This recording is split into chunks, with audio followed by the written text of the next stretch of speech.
Bismillahirrahmanirrahim. Assalamualaikum warahmatullahi wabarakatuh.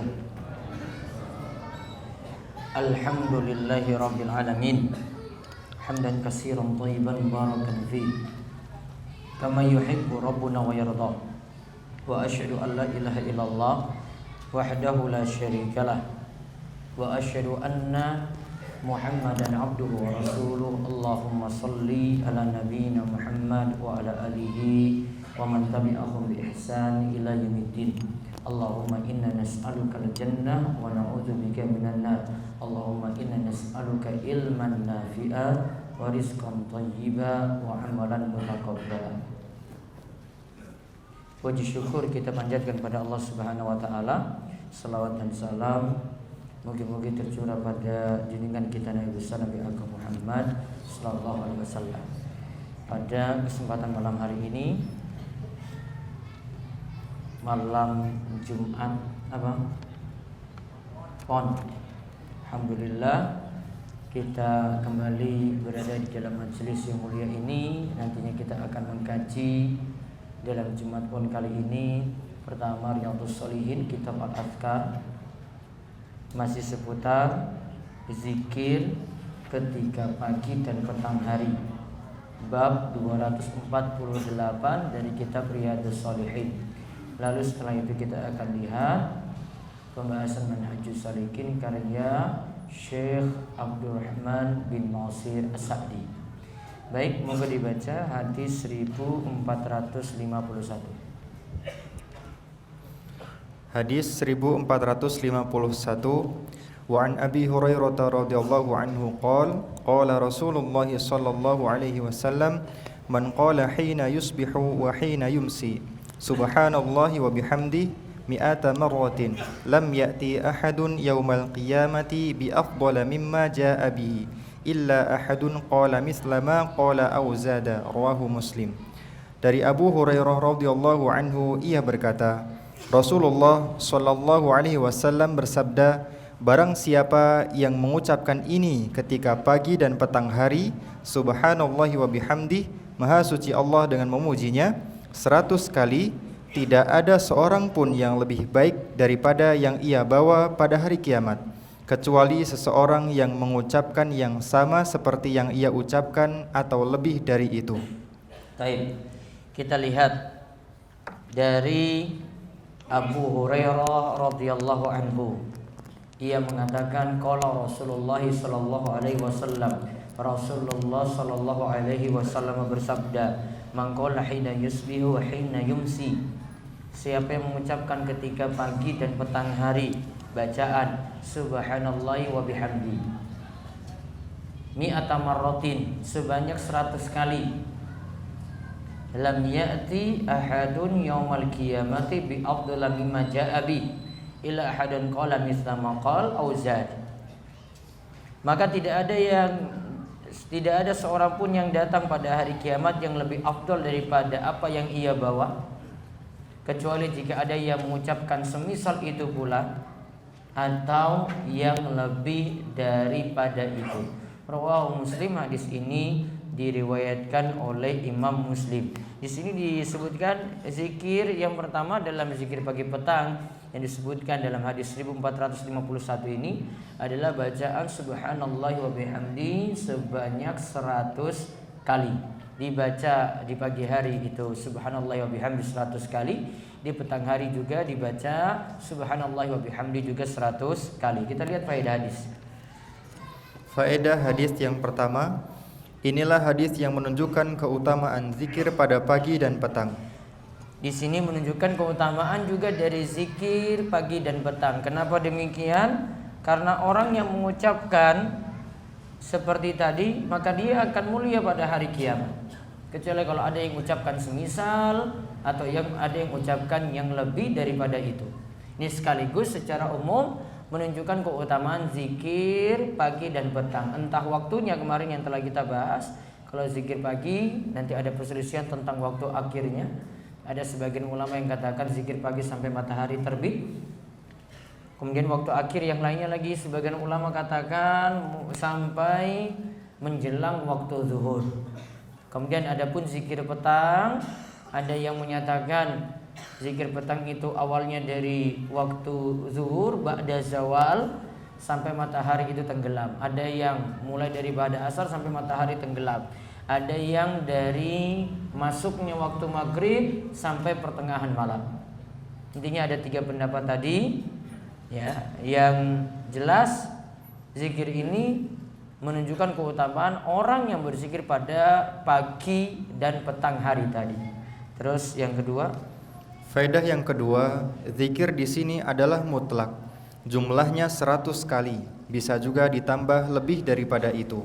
Bagi yang mau baca 100 kali boleh. Sudah baca 100 kali untuk zikir pagi petang, lalu dia ingin tambah lebih daripada 100 kali juga boleh. Dan di sini jadi pelajaran ikhwan fillah wa akhwati fillah sekalian, bahwa zikir pagi dan zikir petang itu kalau sudah ditetapkan bilangan tertentu, baiknya kita manut pada bilangan. Ingat kaidahnya ya. Kalau sudah ada bilangan tertentu, baik ini zikir pagi petang, ada juga zikir ba'da sholat, ada juga zikir sebelum tidur. Kalau ada bilangan tertentu, baiknya kita baca sesuai bilangan tadi. Namun kalau dikatakan di sini masih boleh lebih daripada itu, silakan tambah lebih daripada itu. Sifatnya mutlak, bebas. Mau baca berapapun boleh. Namun kalau mau dijadikan standar zikir pagi petang, baca 100 kali. Dan ini juga sekaligus jadi pelajaran bahwa zikir paling maksimal kalau kita lihat rata-ratanya yang Nabi Shallallahu Alaihi Wasallam itu sebutkan, itu biasanya 100 kali.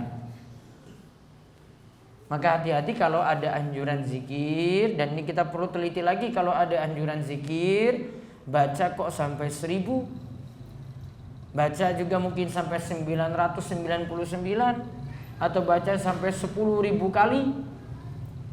Nah ini perlu diteliti ulang riwayat-riwayat tentang itu. Kalau tidak ada riwayat, maka baiknya tidak diamalkan sampai ada riwayat yang mendukung baru kita itu amalkan.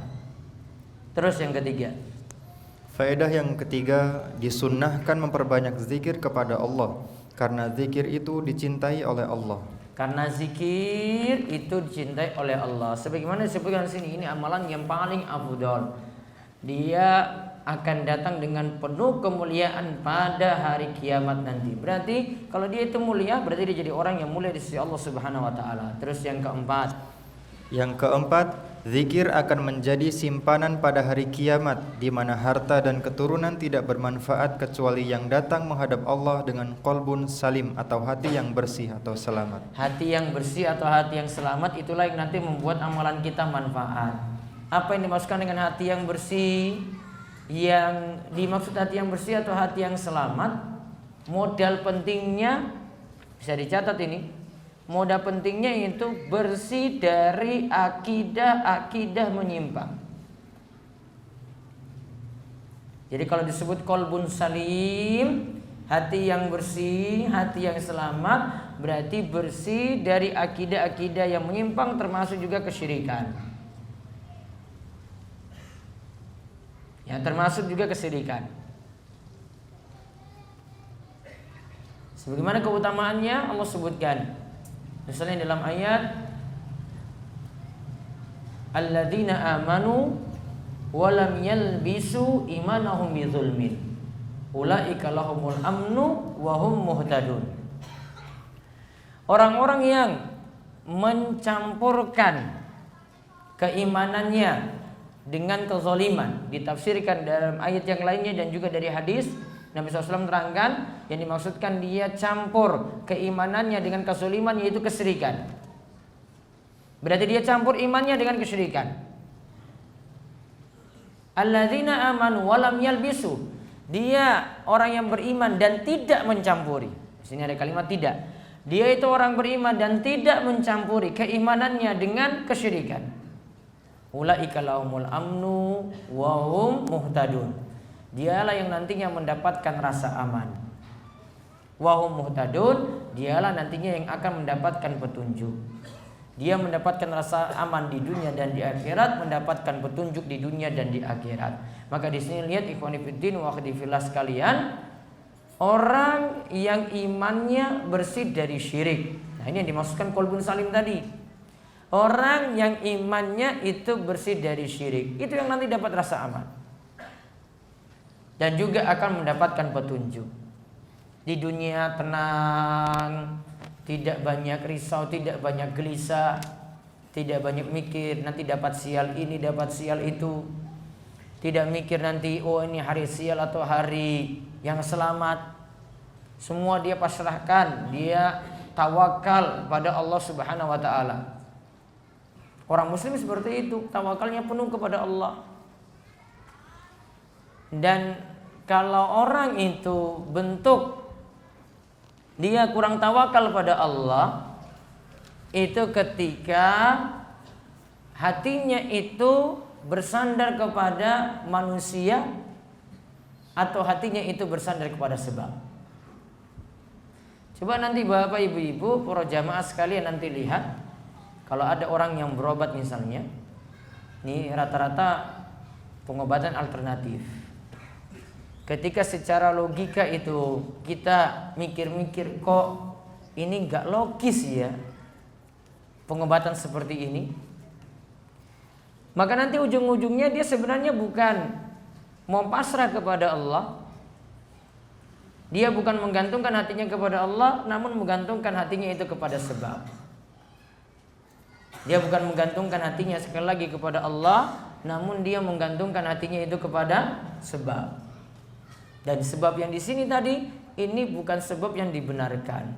Contoh misalnya, ada pengobatan penyakit bisa ditransfer ke tubuh hewan.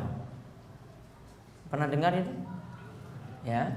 Atau ada penyakit yang bisa ditransfer ke telur dan nanti telurnya itu berubah. Logis enggak pengobatan semacam ini? Masuk akal enggak? Hah? Masuk akal atau tidak? Pakai sekolah enggak ini? Pakai jenjang sampai S1? Sampai ada pendadaran seperti itu? Ada? Diuji dulu kesaktiannya itu. Ini bisa enggak transfer itu? Ada kayak gitu. Ada orang-orang yang pinter-pinter lebih daripada dia yang uji itu? Ada? Atau datang ilmu itu sendiri?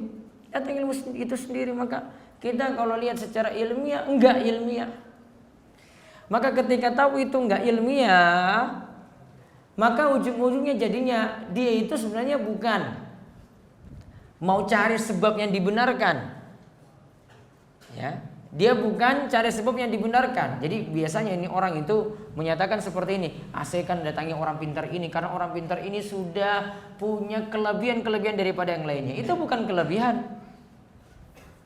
Ya, itu bukan kelebihan. Kalau itu dukun, orang sakti, ya, malah seperti ini nantinya membuat orang itu jatuh pada kesyirikan. Yang si tabib tadi yang mengobati, yang dukun tadi ya jatuh pada kesyirikan. Orang yang berobat juga jatuh pada kesyirikan karena bergantung kepada selain Allah dan sebabnya tidak sebab yang syar'i. Jadi ujung-ujungnya seperti itu.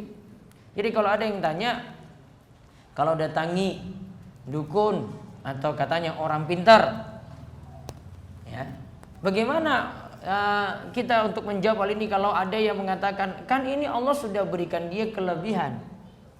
Maka jawab dengan jawaban logis saja. Wah, seperti itu saja kita nggak bisa lakukan kok, masa dia yang istimewa kita nggak bisa belajar seperti itu? Masa sampai dia itu bisa mentransfer penyakit kepada hewan? Kok ini dokter-dokter yang sudah kuliah, ya capek-capek seperti itu nggak bisa juga mentransfer penyakit seperti tadi? Kan ini nggak usah pakai tempat tidur, nggak usah pakai sistem bedah, nggak usah pakai pengobatannya macam-macam, praktis sekali seperti itu. Maka kalau sudah tahu logikanya seperti tadi itu nggak masuk, ya maka nggak usah percaya dulu. ujung-ujungnya nantinya tawakalnya pada Allah itu berkurang. Dia cuma bertawakal kepada sebab yang bukan sebab. Nah, jadi kita kembali qalbun salim, hati yang selamat. Itu tadi hati yang bersih dari akidah yang menyimpang. Butuh membahas akidah secara khusus. Butuh juga kita itu mengkaji masalah-masalah yang kaitannya itu dengan tauhid dan syirik juga secara khusus. Terutama syirik butuh dipelajari secara mendalam. Baik, kita lihat lagi berikutnya. Ya, baik. Sudah selesai hadis 1451. Demikian, mudah-mudahan manfaat dan kita tutup dengan doa kafaratul majelis. Subhanakallahumma bihamdika asyhadu an la ilaha illa anta astaghfiruka wa atubu ilaik. Assalamualaikum warahmatullahi wabarakatuh.